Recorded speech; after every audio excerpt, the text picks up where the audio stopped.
The first thing he noticed wasn't the fall.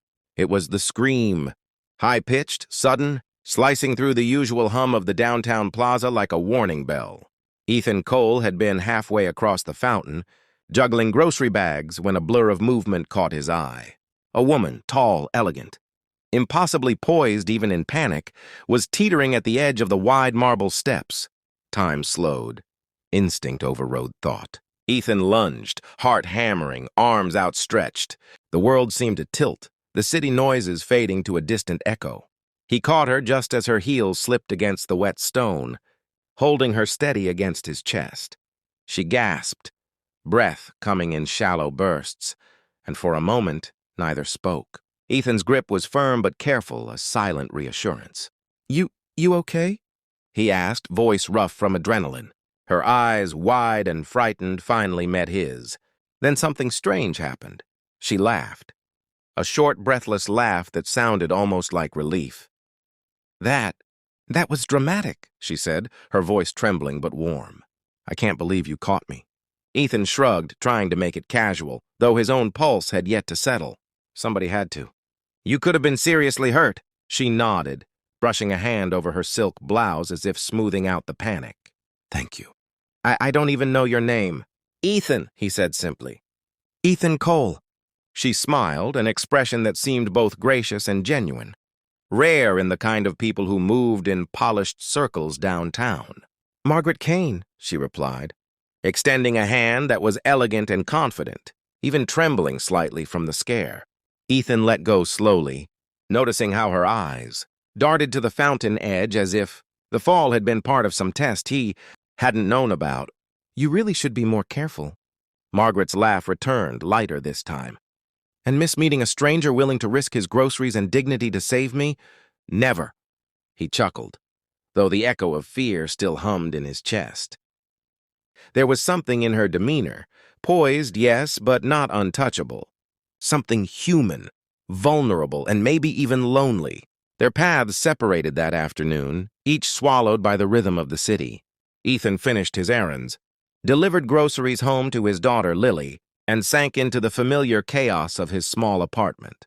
Single parenting was rarely quiet or heroic. It was a constant balancing act, a tug of war between responsibility and exhaustion. But that moment, the scream, the catch, the laugh, it clung to him.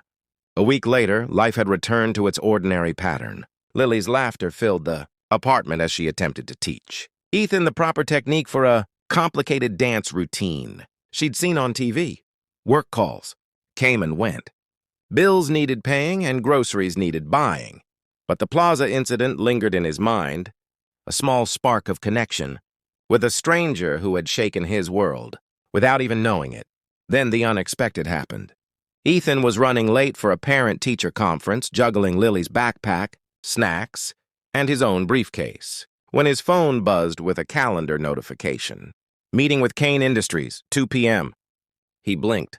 That was odd. He hadn't applied for anything with Kane Industries, hadn't spoken to anyone there. Heart rate spiking, he read the email again. "Your presence requested. Margaret Kane." It had to be a mistake. But curiosity, and perhaps a stubborn streak that never left him even in the grind of single fatherhood, pushed him forward. The Kane Industries lobby was impressive. High ceilings, polished marble floors, and a receptionist who seemed to move with the grace of someone who had been trained to see and not be seen. Ethan felt conspicuously ordinary in his worn jacket and scuffed shoes, a contrast to the glass and steel perfection surrounding him. Margaret was waiting, leaning casually against a marble pillar, tablet in hand, but when she saw him, her expression softened in a way that made him stumble over his own feet. "You made it," she said, and for a moment, he felt the echo of that day at the fountain, the laughter, the relief, the strange thread of familiarity. I got your email," he said, unsure of how to explain his sudden presence. She smiled more genuinely this time and gestured for him to sit. "I know this is unexpected," she said. "I just wanted to meet the man who didn't hesitate to help me last week." Ethan's brow furrowed. "You mean that day?" "Yes," she said, leaning back, arms crossed in a way that was casual but deliberate. I never thanked you properly, and I realized watching you, there's something about the way you move through the world. You notice people, you care. It's rare, Ethan, I wanted to see you again. The words hit him like a wave. A CEO, someone who could command rooms, money, influence, was here, talking to him, the grocery bag juggling. Tired single dad who sometimes forgot to brush his own hair. He wanted to laugh at the absurdity of it all. But before he could respond, Margaret's expression shifted. Just slightly, a flicker of nervousness. I've also been thinking about the kind of world we live in, and how few people act without an agenda. But you didn't ask for anything. That was rare. Ethan shook his head, trying to keep the moment light, but it wasn't easy. I just helped because someone needed help, he said. I don't think about it like politics or agendas. You fall, I catch. That's it. Margaret's gaze softened. Exactly. From that moment, a slow, quiet connection began to build. It wasn't flashy dinners or extravagant gifts. It was phone calls where she asked about Lily's latest school play, texts sharing random observations from the city, shared coffees between meetings and errands. She was discovering the world he lived in, the small joys, the relentless challenges, and he was, in turn, learning that behind the impeccable suits and corporate power, Margaret was human, warm and surprisingly unguarded. Then came the night that truly tested everything. Lily had come down with a high fever, shivering despite 3 layers of blankets. Ethan's apartment smelled faintly of disinfectant and soup as he hovered over her, worry gnawing at the edges of his exhausted mind. In the midst of the chaos, his phone buzzed. Margaret's name appeared, and for a moment he hesitated. He wasn't sure if he should answer. Ethan, I just wanted to check. Her voice cut through, gentle but insistent. Is everything okay? It's Lily. She's sick, he admitted, the weariness of the day catching up to him. Do you need help? There was no hesitation, no calculation, only genuine concern. I can come by. I don't want to intrude, but... Ethan swallowed, surprised by the depth of her offer. You don't have to, really. I want to, she said softly. Let me help. And help she did. She arrived with soup, blankets, and a calm presence that eased both father and daughter. She didn't act superior. She simply cared. She sat beside them through the night, helping Ethan coax medicine into Lily, telling quiet stories to distract her from the fever, offering an empathetic shoulder.